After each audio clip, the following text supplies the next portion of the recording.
ចាប់វាជួររស់ក៏បីខ្ញុំស្លូនជួយធ្វើការមិនដែលជុំទាស់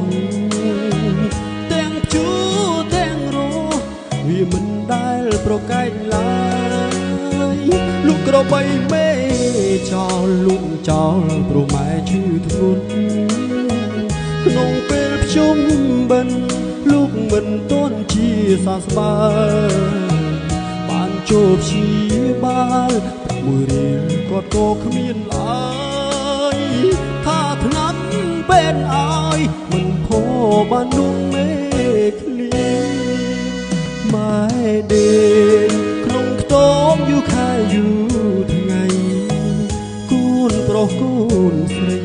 មិនឃើញអ្នកណាទៅត្រង់ព្រោះម៉ែគាត់ក្រគេអាក៏ធ្លោទូនយំលោកក្របីពេខ្ញុំសុំយំព្រោះគុណម្ដាយថ្ងៃបានគុណក្របីមីក្របីមីម៉ែរួមសំថ្ងៃគិតទៅអា